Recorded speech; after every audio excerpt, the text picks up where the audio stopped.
up his 68. These are the best greens he's ever putted on, ever seen in playing golf. So one of those guys, McCarthy, Brant Snedeker, these guys that can putt, they get on a roll, and you can make a lot of them here at the Country Club of Jackson. That is a great point, Earl. I don't know ever in the history of golf that listening to guys speak or talking to players that without asking them have given up information that these are the best greens I've ever putted on. We haven't even asked players, and almost in every interview, the greens are so good, I've never putted on greens like this. It's the best greens we play on the PGA Tour. I mean, the praise for these greens is really incredible to a man. I mean, it really is incredible.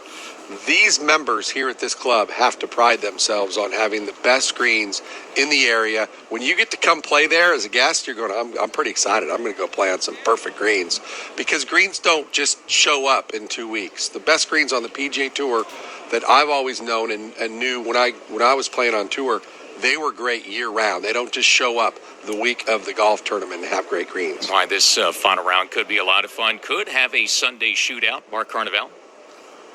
Playing just out of the rough, short of the right greenside bunker here at the fifth. Henrik Norlander unable to really judge this one. He landed it some 25 feet onto the green at 43 yards to the hole. It did release, but he has come up some 20 feet short, maybe just inside 20 feet. And that's going to be a downhill speedy putt, down grain for Norlander here at the fifth, trying to get it to 12 under, currently 3 under for the day. Still getting off to a really, really good start, and that's what we're talking about. The first 3 holes are the only holes that are playing under par on the front 9. All the holes 4 through 9 are all playing just a tick over par. One of the hot starts of the day is Peter Malnati with birdies at 1, 3, and 4. The distance on those putts, 9, 11, and 12. So he's hitting it quite close to the flag right now. Malnati -3 on his round, -12 for the tournament with plenty of golf left.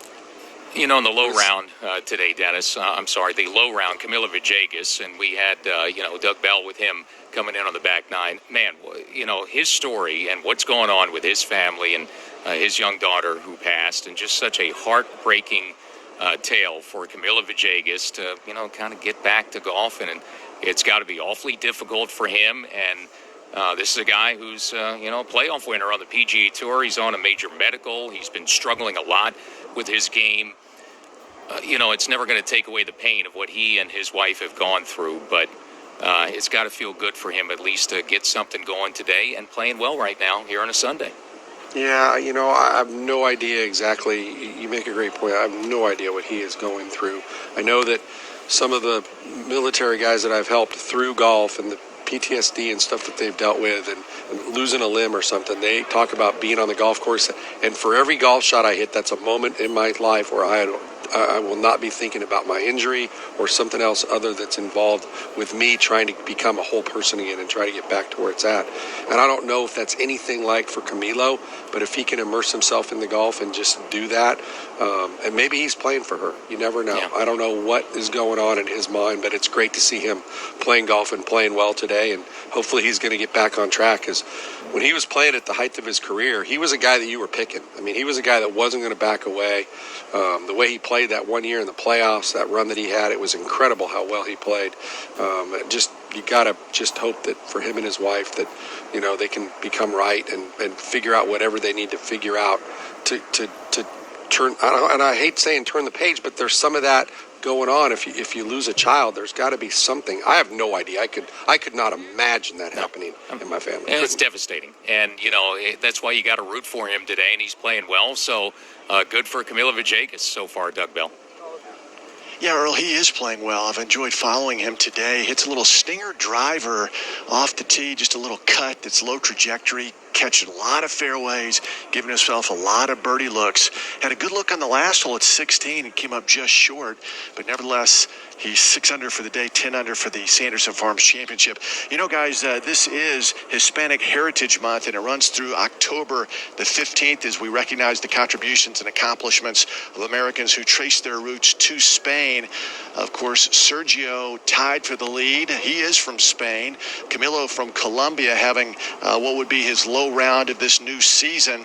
Last year, the Sanderson Farms Championship, the impact of Hispanic players was certainly Of note is eventual winner Sebastian Munoz of Colombia, played in the final group alongside his former college teammate and really good friend, Mexico's Carlos Ortiz. And if you've ever been down to the World Golf Hall of Fame in Ponte Vedra, actually in St. Augustine, you go through and you look at all the bronze plaques, and you see names like Sevi, Lee Trevino, Jose Maria Olazabal, Lorena Ochoa, Nancy Lopez, Roberto Di Vincenzo, of course, the great Chichi Rodriguez. We honor the accomplishments of those Americans who traced their roots to Spain. Meantime, Camilo, back at it now, just pulled a club, guys, 144 yards. I love his wardrobe today. Everything is white. The cap is white. The golf shoes are white. Belt white, pants, shirt, golf glove. I mean, there's not a speck of black anywhere to be found on Camilo's wardrobe today. And let's see if you can dial it in here. In the right-hand rough here at 17, this par 4. No wind to speak of right now. And Camilo sends that second shot skyward. And that is going to land on the front of the green, then get a big hop forward and a rollout. It'll be a lengthy birdie try, but trying to get to 11 under. Camilo Villegas outside 35 feet. Yeah, that shot definitely had some thickness to it. You could hear that sound, a lot of grass between the ball and the club face, and it's going to be one of those things today when you're in the rough. Is it going to come out soft? Is it going to come out hot? That's the beauty of Bermuda as it starts to dehydrate. You've really got to figure out your lie, and that's going to be the big judgment. And with the greens firming up, it's just going to make it that much more difficult if you're missing fairways. Let's go back to the 5th, back to Mark Carnevale. A longer birdie putt than Henrik Norlander had hoped for. This just inside 20 feet downhill as he putts to this back left hole location here at the par 5 5th. This to get the 4 under for the day. Norlander left hand low, makes contact with the ball working down the slope, left to right, and that slides by. And that's a tough putt. It'll be a par here at the 5th for Norlander. He remains 3 under for the day and 11 under for the tournament. Yeah, that's okay. It's par 5. I don't know why this par 5 is playing so tough. It's down breeze a little bit, but the players have been struggling with that par 5 for sure. So it'll be interesting to see this start that we've been talking about. The first 3 holes are the only holes on the front 9 that are playing under par right now. And if you're a little nervous, I wouldn't want to be heading to 4 without getting one under my belt. No, I mean, you're looking at the same thing I'm looking at, Dennis. After the first 3, not a lot of opportunities, 4 through 9 on the front 9. Maybe a little more forgiving at number 10 today, the par 3. At least there's been 5 birdies there and not very many bogeys, 3 of them. And then you get the par 5 at 11 and then 14 and 15, the short par 4, 307 today for the final round. There's been 7 birdies there so far.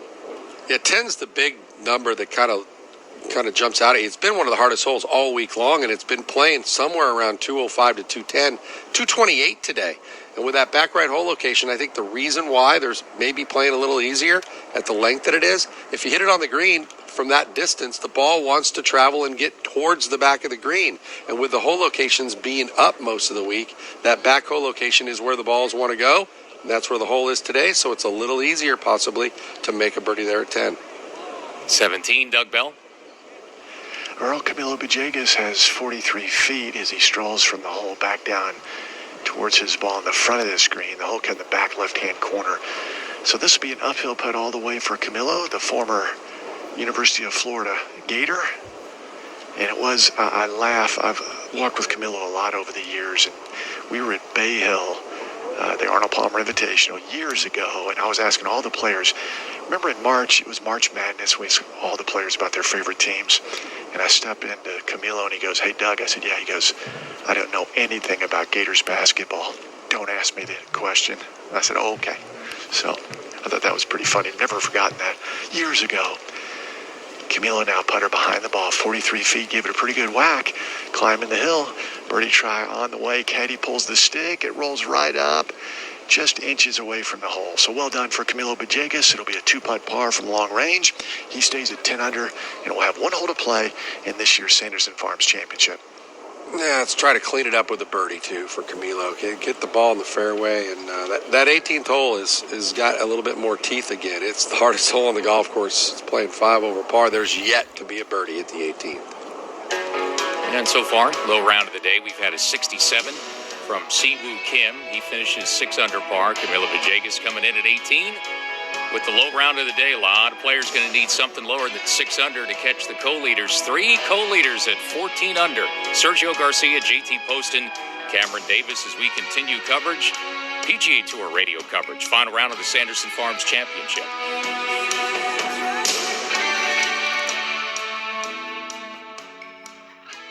Golf fitness workouts are now streaming online at tryhititgreat.com, the exclusive home to Coach Joey D and a team of tour-proven expert coaches. Start your free trial workout today and work from home to add flexibility, speed, power, and distance with golf fitness workouts streaming on every device. No credit card required. This is Coach Joey D. Join me at Hit It Great. Let's get to work. Visit tryhititgreat.com right now and start your free trial workout today. That's tryhititgreat.com. Let's be honest about our daily oral care routine. It's a bit of a process. Most of us don't do it right, and nobody really likes doing it at all, leading to problems when we finally have that dental checkup we've been putting off. I'm Simon Enever, founder of Quip, a better way to care for your mouth. We make your daily oral care routine more simple, affordable, and even enjoyable with our ultra slim and simple to use electric toothbrush, a kid's brush they actually look forward to using, refreshing mint and watermelon anti-cavity toothpaste, and floss that is refillable to reduce waste, all accepted by the American Dental Association. We also deliver fresh brush heads, toothpaste, and floss refills automatically every 3 months, just like your dentist recommends. Join over 4 million Quip customers today. Quip refills start at just $5 every 3 months. Go to getquip.com/teeth right now and get your first refill free. That's your first refill free. Our exclusive play-by-play coverage from TPC Summerlin begins at 2 p.m. Eastern next Thursday and Friday, then at 3 o'clock in the East over the weekend. You can always listen free on a computer or mobile device at pgatour.com/live audio. Whether you're competing in your club championship, teeing it up with your friends, or getting in a late nine with the kids, your time on the golf course is truly special. You could post your career low, make your first birdie, or simply hit a shot you'll never forget. That's why it's always worth it to play the best golf ball you can play. The Titleist Pro V1 and Pro V1X. After all, your game is worth it. Titleist, the #1 ball in golf. I was born in Mississippi, baby, don't take any stuff from you.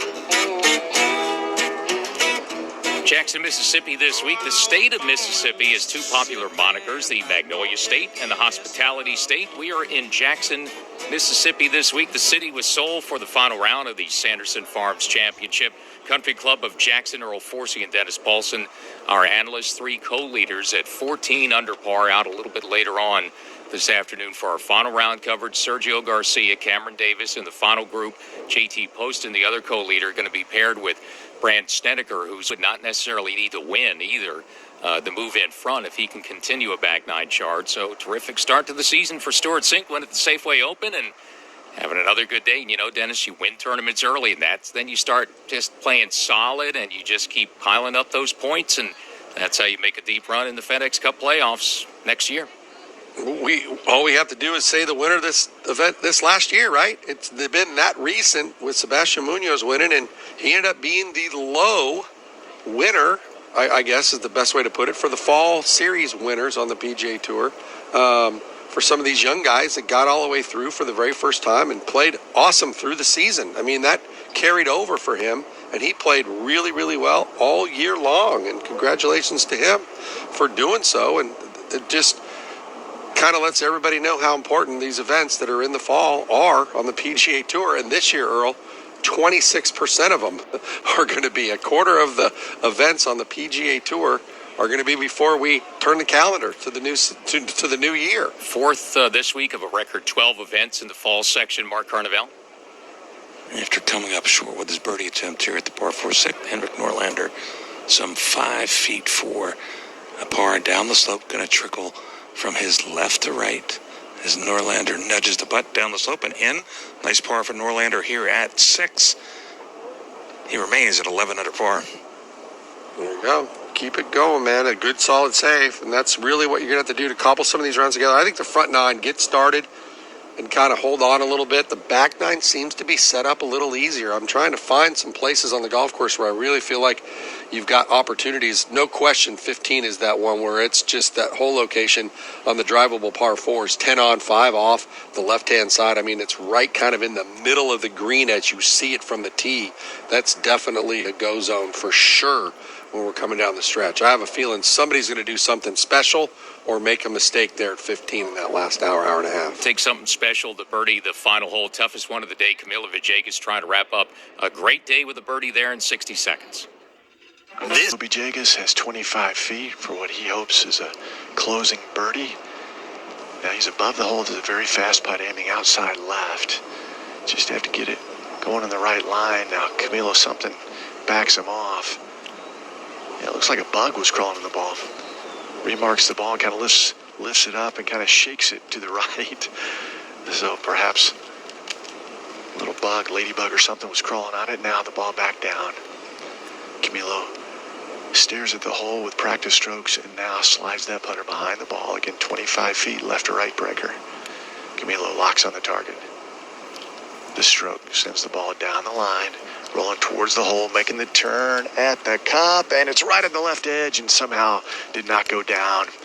And the expression on his face, he can't believe it.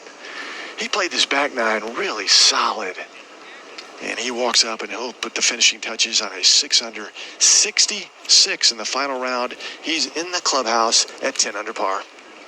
Wow, what a good putt there. As slow as that was going, how does it not just fall right at the hole? It just flattened out a little bit, but that's a great round of golf for Camilo. Fairways and greens will be interesting. There's a lot of guys that would take that 31 on the back nine all day long today, playing a little later this afternoon. You're listening to exclusive coverage of the Sanderson Farms Championship from the Country Club of Jackson in Jackson, Mississippi. And as we do at the top and bottom of every hour in our live play-by-play coverage, time now for a leaderboard update brought to you by MasterCard. Tap and go with your MasterCard, the simple, secure way to pay. 3 players, 14 under to share the lead. One is Sergio Garcia, chasing his 11th win, first since the Masters in 2017. He's played brilliantly this week, had a great 66 yesterday to tie JT Poston and Cameron Davis for the lead at 14 under par. Brandt Snedeker lurks one shot back, 13 under for Snedeker with Christopher Ventura, tied for 4th as well, 13 under par. 12 under now, Peter Malnati, 3 under start through 5. The Monday qualifier, MJ Duffy, a couple of birdies to start his day. Birdies at 1 and 2, so rebounding from a 72 yesterday, he's back in the top 10. 12 under and 2 back, tied for 6 with Aaron Wise, Denny McCarthy, and Keegan Bradley also at 12 under par within 2 of the lead. Earl, some of their notables, how about Stuart Sink, a winner in Napa at the Safeway Open, the first tournament of the year. He is 5 under par through 12 now. He is 11 under par and currently projected second in FedEx Cup points. Last year's winner here, Sebastian Munoz. He's 1 under par through 4 at 10 under par. Corey Connors also at 10 under par with a par at the first. And Tyler McCumber got his day started with an opening bogey, so he is also at 10 under par. Ryan Armour, past champion, struggling a little bit on the weekend. Shot 73 in round 3, and he's even par, playing his final hole day all the way back to -4. Corn Ferry Tours on the Georgia coast in America's most haunted city this week as the path to the PGA Tour visits the Deer Creek course at the Landings Club for year 3 of the Savannah Golf Championship. Right now, midway through the final round, Evan Harmerling is your leader at 19 under par. He leads 5, 1 shot back, including George Cunningham and Brett Coletta. Season 70 on the LPGA Tour this week in New Jersey, north of Atlantic City. Final round today, the ShopRite LPGA Classic presented by Acer. They're at the Bay Course at Seaview Resort in Galloway, New Jersey. And on the back nine now with 8 holes to play, Mel Reed 2 under for the round, 17 under has a 1-shot lead on Jennifer Song, who's 16 under. Jennifer Kupcho, third, 15 under par with 8 to play and 2 shots back, Carney. By winning the challenge at Harbor Hills in the local IQ series on Friday, Tony Hakula, who carded rounds of 66, 64, and 63 at Harbor Hills Country Club in Lady Lake, Florida, climbed to 3rd place in the Race to the Bahamas. A member of the 2012 NCAA Championship golf team at the University of Texas, the native of Finland trails only Bryson Nimmer and Carson Young in the standings, with the top 2 earning a start in a PGA Tour event next year, as will the champion of the season-ending local IQ Series Championship, Atlantis, Bahamas, at the end of October. 3 players tied for the lead and 7 players now within 2 shots, with the leaders getting on the golf course soon. Sergio Garcia, Cameron Davis, JT Poston, as we continue PGA Tour radio coverage from the Country Club of Jackson at the Sanderson Farms Championship.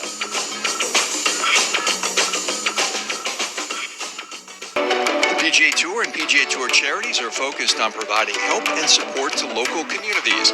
The recently launched COVID-19 PGA Tour and Tournament Charity Relief Funds will assist in raising funds for the PGA Tour communities, as well as to the greater coronavirus relief efforts of the American Red Cross. Golf can continue to bring us together to support each other, inspire each other, and unify as one. Learn how we can support each other at PGATourCharities.org. Your golf ball is the most technologically advanced, or it's not. Your golf ball is either the most consistent, or it's not. It's the most trusted, or it's not. The fact is, it's either Titleist, the best performing golf ball in the world, or it's not. Prove it for yourself. Titleist, the #1 ball in golf. What will you play?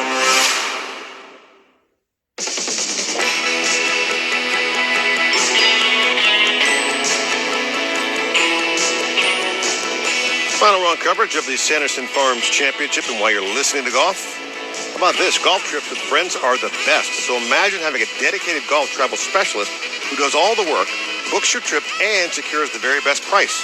Well, that's what Golf Breaks by PGA Tour will do for you, providing expertise in worldwide golf travel, concierge service, and the best prices guaranteed. Get the ball rolling by visiting golfbreaks.com or call 844-676-GOLF. to speak to an expert.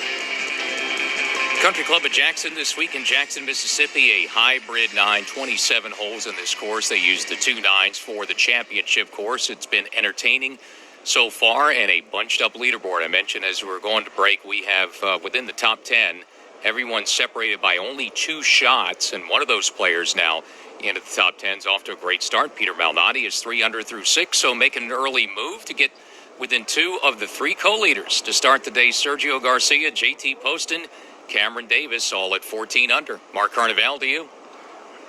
Earl out here at the par 3 7th hand. Norlander found the green but was in the middle of the green, 52 feet away. His birdie attempt came up 5 feet short, and now the downhill 5-footer for his par, and that slides by. That was a tricky putt, and it continues to roll, and this one rolls out to about 2.5, 3 feet. So without question, these greens are getting speedier, particularly in certain locations. Now Norlander will have a little bit of work left for his bogey. He'll drop a shot here at least and drop back to 10 under.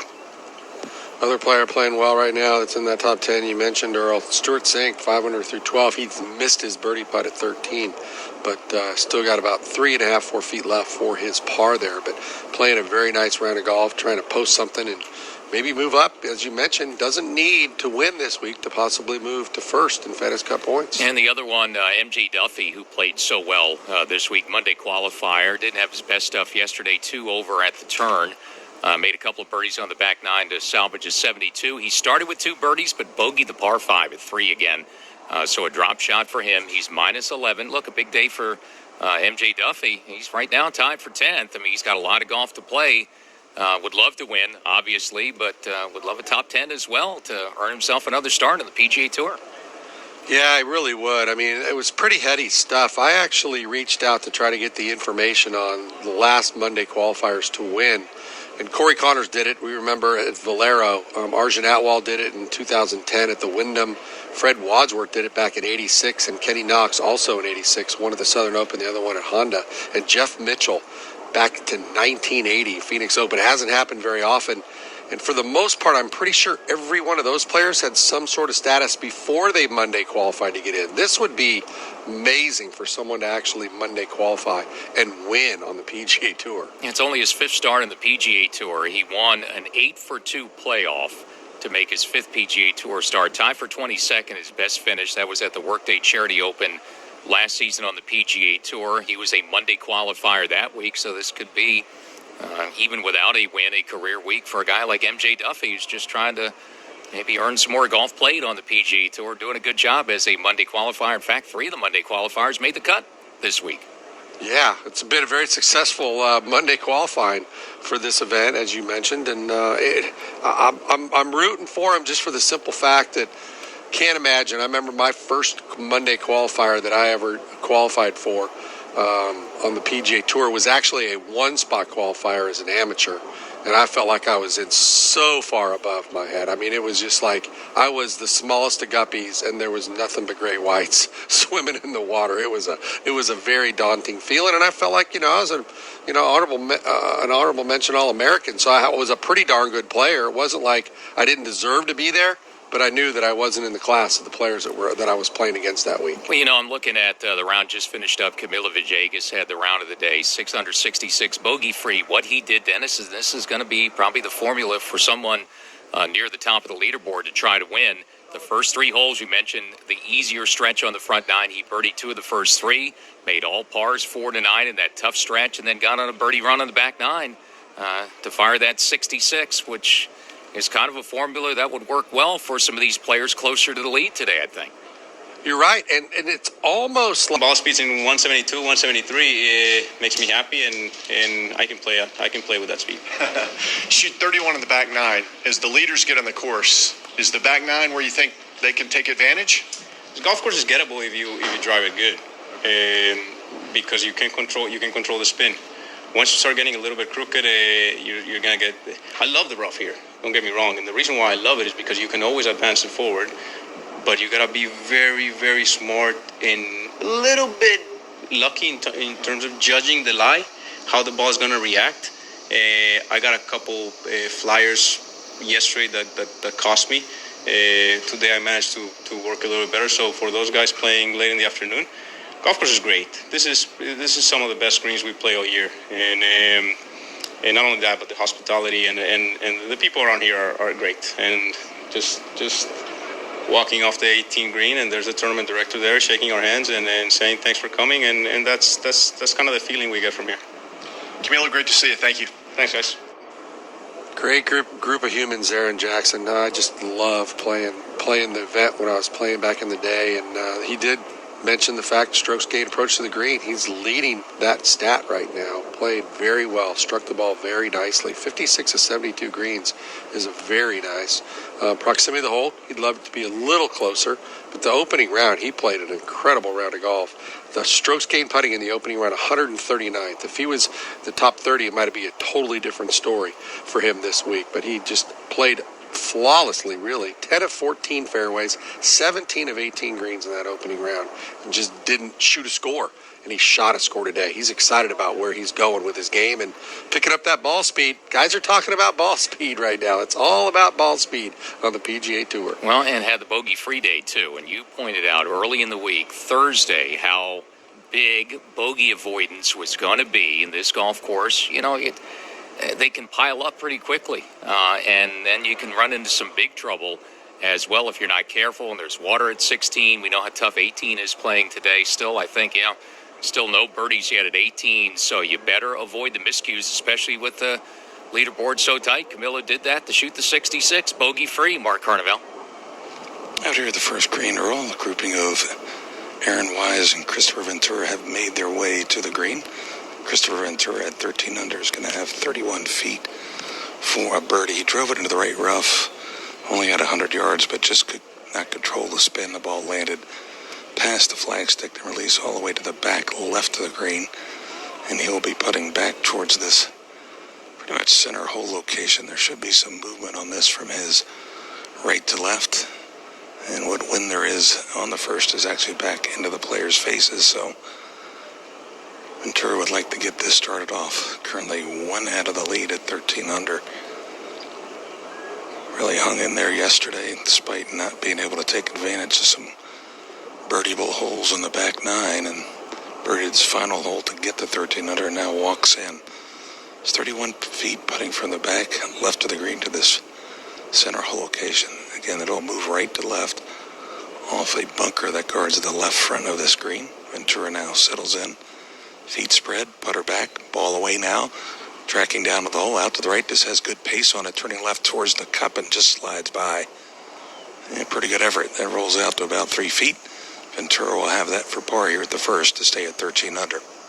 Carney mentioned the rough and how not being able to control your ball. Camilo Villegas mentioned it too. He says, don't get me wrong, I like the rough the way it is because you can advance it, but getting it figured out, and with the greens being as firm and as fast as they are, to be able to get a ball pin high out of the rough takes an incredible amount of thought.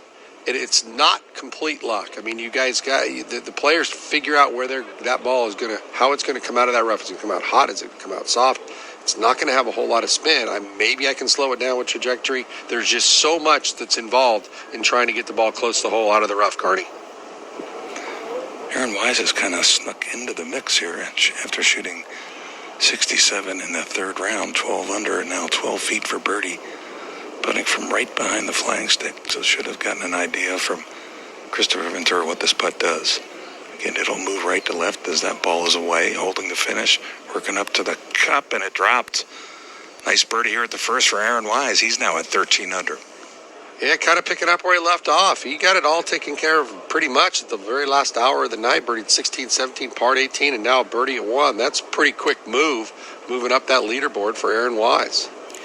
His win of the PGA Tour 2018 at the AT&T Byron Nelson, so he has broken through before, looking for possibly win number 2. And we talked all week about how this tournament has been so kind to those looking to break through. It's 6 in a row, first-time winners each year since 2014, and one of our co-leaders is looking for one, Cameron Davis, and also Christopher Ventura, who's on that first hole. Mark Carnival.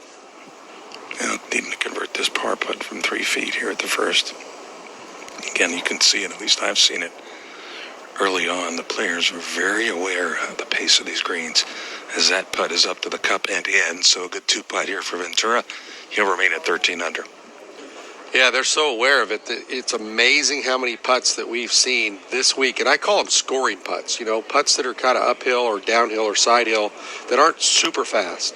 How many putts from inside 15 feet the players have left short because they're afraid. I mean, they really are, and I don't want to say afraid, but they're cognizant of it. They're not just giving it a rip because it can go 3 or 4 feet by easily. Well, and we start the day, get to the final 2 groups now with 3 tied for the lead. And, among those first-timers I talked about looking for their first win, a guy who's been to a few rodeos now is Sergio Garcia, Dennis, and he has played so well, putted well, really this week. Key to Sergio's success, and I don't know if there's nerves for a veteran like that, but, he's been trying for a while to get the next win, and this is a great opportunity, you'd think, for Sergio today to start in a tie for the lead, Doug Bell. Well, it's going to be fun, Earl. There's no question. And as you know, having covered this event for so many years, it's all going to come down to those last 4 or 5 holes, 14, 15, and then surviving at 16, 17, 18. Here at number 2, Denny McCarthy's got 17 feet for what he hopes is his first birdie. Uphill putt will turn from right to left, this banking green. And the stroke by McCarthy sends it up at the hole and into the bottom. Denny McCarthy goes to 13 under par. The last 2 years on tour, he's been number 1 in strokes gained putting. On display again. Yeah, it's going to be interesting to see what he's going to do. There's been a lot of people talking about not if he can win, but when he's going to win. The kid's got a complete game. There's no question about it. It'll be interesting to see if that putter will hold up throughout the day, and maybe he might become the 7th first-time winner in succession. There's a lot of guys throwing their name in the hat. It's going to be tough, I think, coming down the stretch. Yeah, certainly a chance, and you start off well like that, and he makes up a little ground on those 3 co-leaders. What do you think about Sergio, Dennis, and what kind of, you've been on the PGA Tour, you've won on the PGA Tour, Sergio, having played alongside of him a lot. These moments, there's never not any pressure, I guess, and we'll see what kind of pressure. What is that like today? He's done everything. He's won his major. He's got a green jacket, but he's looking for another one now, and he's played well enough this week to get it today. Well, I think for Sergio, it's all self-induced. How does he handle just where he's at right now, getting that opportunity again when it's been so far? It's that old saying, you fall off the bike, you get back on it. It's pretty simple. Well, no, it's not, because back when he was riding the bike, he was doing flips and stuff. He's not doing flips right now. He's still just riding the bike, and I don't think it's going to show until late. I think this is going to be he's been in golf long enough that knows you can only lose the golf tournament here on the front 9. You can't win it, probably. It's going to come down to that back 9. Let's just get off to a nice, solid start. The thing that Sergio has going for him, and we'll know if it's not right if he's missing fairways early. That's one of his strengths. If he's putting the ball in the fairway, then we can worry about the putter. But first, he's got to get the ball in play, make life a little easier for him today. Well, and then the other key, you mentioned the putter. It's been, rock solid, certainly at least, and it's been pretty good at times for him this week. All around, really, he's, using that method where he's closing his eyes, whatever. It's working for him right now, but things can change on Sunday. I think that's an interesting key to see what that putter looks like as well, Mark. A pretty challenging first shot here, or I should say second shot for JT Poston at the par 4 first. 130 yards out of the right rough. Again, just being able to judge what the ball's going to do after contact is the challenge. As Poston draws the club back, kind of an abbreviated swing, just trying to make sure he makes contact with the ball. This lands right at the flagstick, but that chases all the way to the back portion of the green, very similar to the spot Christopher Ventura was in. So pretty good play for Poston. He'll have a lengthy putt outside of 30 feet for his birdie, as now Brandt Snedeker, a good tee shot, just 108 from the right side of the fairway. Again, a good angle. There is a false front on this green, but again, should not come into play with this shot. 108, playing back into a slight breeze, but not much. Snedeker makes contact with that sand wedge, watches this ball now work towards the flagstick. This lands about 12 feet short, hops and spins back a little bit. That's inside 15 feet. A good shot for Brandt Snedeker. Shows you the difference right there from being in the fairway and out of the rough. Great point, Carney, and I think Brandt's the guy today that, from what he's been saying in the interviews that we've heard, he's really excited about today. It's been a while since he's had a chance to win, and he's like relishing this opportunity. He's not going to shy away from it at all. And if he can get off to a good start, I think he'll be around all afternoon. It should be a fun one. Tight leaderboard still as Sergio Garcia, Cameron Davis, two of the co-leaders, about to get on the course. JT Poston already playing the first three, tied for the lead as we start our final round coverage with everyone on the course in a moment. Sanderson Farms Championship and the season-long points race for the FedEx Cup on PGA Tour Radio. I've over just in the first cut of rough on the right side here at 2. Only has 114 yards remaining. And the hole cut in the back middle portion, this slender green with a big time slope from right to left down to the shave down hill, which leads you down into the pond just in front of the green. Aaron throws up some grass. The flag on top of the flagstick is just lying limp, but you feel a little bit of wind swirling. And now Aaron settles in, just gives a back and forth real quick to get a feel for things and a visual. And now gets set to hit this second shot. And everything's going to bound now from right to left. So you want to hit to the right of that flag location with a slope. Wise, feet close together. And the swing. Aaron watches intently as this ball moves from right to left. Lands right on that upper shelf about 10 feet to the right of the hole. Aaron Wise looking to start birdie to open his final round. Let's go back one hole. Mark Carnevale. JT Poston, 32 feet for a birdie from behind this hole location here at the first. As he makes contact, that ball out to the right, now trickling down, working to the left. He starts walking as that one's going to come up a little bit short. So Poston will reach into his pocket for a coin. Have a little bit of work left for his par to stay at 14 under here at the first for JT Poston. You're listening to exclusive coverage of the Sanderson Farms Championship from the Country Club of Jackson in Jackson, Mississippi. And as we do at the top and bottom of every hour in our live play-by-play coverage, time now for a leaderboard update presented by Titleist. Once again, it's a leaderboard full of players trusting Titleist, with 75% of the field relying on the speed, precision, and consistency of the Pro V1 and Pro V1X. Titleist, the #1 ball in golf. Cameron Davis, Sergio Garcia just starting. JT Poston, the other co-leader, 14 under par, 6 stacking up, 1 behind. 1 is Brandt Snedeker, who has a chance to get an early piece of the lead. Mark Carnevale. Opportunity here at the first for Brandt Snedeker to get the 14 under, 13 feet below the hole. Should move to his left as that putt is away, working left to right, up to the cut, but he didn't hit it enough. Didn't give it enough pace, and the ball trickles to the right. Tap in par here at the first for Snedeker. He remains at 13 under.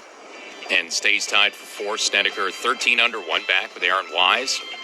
who birdied the first. Christopher Ventura stays at 13 under par at the first. Denny McCarthy, 1 under early for 13 under. And Peter Malnati, now 4 under through 8, so he's within 1 at 13 under as well. Just one golfer at 12 under par, Keegan Bradley, 9th by himself. Even through 2, he's still 2 back. Path to the PGA Tour, the Corn Ferry Tour is in the hostess city of the South for the Savannah Golf Championship from the Deer Creek course at the Landings Club on the coast of Georgia. Right now, a 4-way tie at 19 under par. George Cunningham, Taylor Montgomery, Evan Harmeling, and Kevin Doherty with the lead. All right, so everyone on the golf course now for Sunday at the Sanderson Farms Championship. Doug Bell. Christopher Ventura put his second shot off the back of the green here at number 2. He's 53 feet away. Ball on a little bit of an upslope. And we'll send this pitch just to the edge of the green, then let it roll down. There's the shot up onto the dance floor. And rolling down, not as far as he was hoping. That comes up about 7, maybe 8 feet short. That'll be for par save, and Christopher needs that to stay at 13 under par.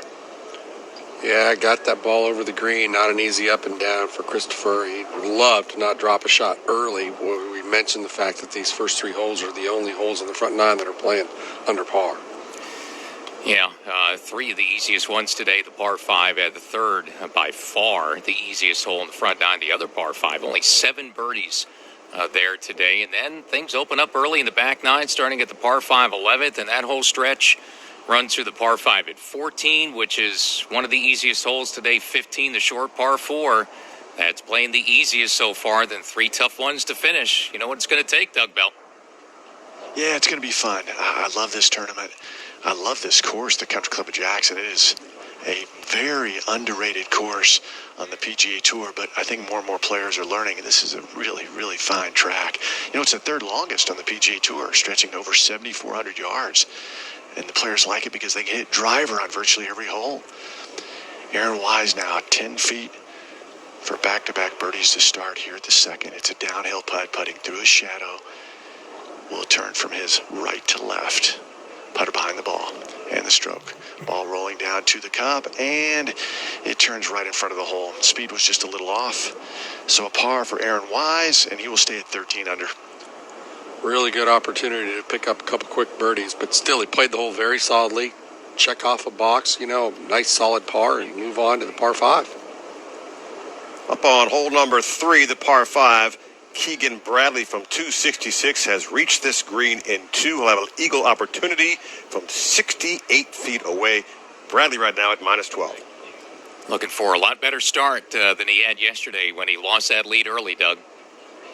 Yeah, Earl, Christopher Ventura, the knee knocker here in the second hole. He's got 6.5 feet to avoid a bogey and to stay at 13 under par. Young man who makes his home down in Palm Beach Gardens, Florida. As do so many of these players live in the South Florida area. And Ventura, I think, may be experiencing some feelings he hasn't had before playing. Slightly downhill, 9.5 footer for birdie. This would take Garcia to 15 under. Looks at the hole, now back down at the golf ball. Nudges the ball down the slope, trickling left to right, trying to stretch, and it does. Nice putt here at the first for Sergio, a little wave. Sergio, birdie here takes him to 15 under par. Seems pretty calm. Eyes closed are working. It's going to be interesting when we get some close-up views of his eyes to see if he starts peeking a little early, because that's the one tendency that you will have if you get a little nervy. His eyes are opening up a little quicker than I recommend, but at least it's past the strike. Yeah, that's that early test of the putter, and Sergio passed it at number 1, Carn.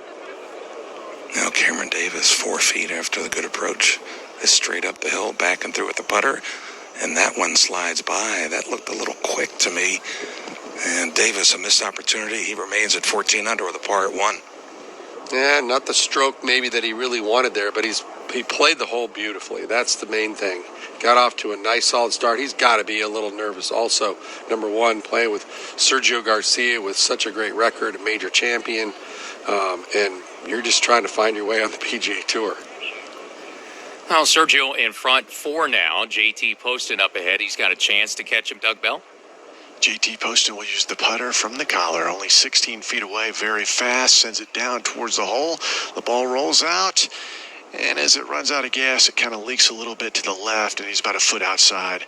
So JT Poston will open with 2 straight pars, and he stays at 14 under. You know, Earl, the nervous I've ever been on the PGA Tour in my entire career was when I was a rookie and I played with Ben Crenshaw in the final group on Saturday. And it was because of the legend that he was to me and everything that he had done, everything that he'd accomplished, and I was just a rookie on the PGA Tour. I was so nervous those first 4 or 5 holes. It was unbelievable. You know, I played with Tiger, but I knew Tiger when he was a little guy and all these other times. But that really got me for some reason. I didn't play very well either. It'll be interesting to see how Cameron handles this, being up here near the top of the lead, playing with Sergio Garcia. Doug Bell, back to you. Now Brent Snedeker's turn on the second green, just 9 feet away after an excellent second shot. Sned's very fast player. Slides that putter behind the ball. Should turn from his left to right. The stroke sends it up at the hole, rolling past the hole on the right side. That was an aggressive try for Sneds. Rolls out about 2.5 feet. Will put down the mark, but should maneuver that. Just taking his time, and Brent Snedeker's going to stay at 13 under par. Give itself a run. He's an aggressive putter. His ball will get past the hole most of the time. Brant getting off to a good start. Hasn't made a birdie yet, but well played first couple of holes.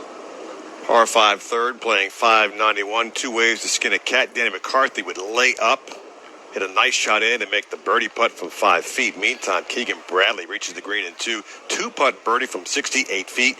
So Bradley now at minus 13. McCarthy at minus 14. So the early advantage, Sergio Garcia after the birdie at 1 in front, 15 under par. Mark Carnival.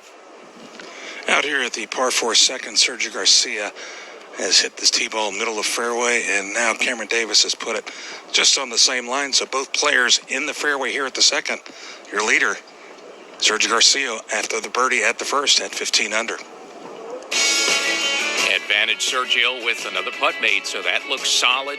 Great start for Garcia as he's looking to win for the first time since 2017 with a 1-shot lead. Early on a Sunday, 15 under par. PGA Tour radio coverage of the 4th event of 50 FedEx Cup events before the season will continue at the Sanderson Farms Championship.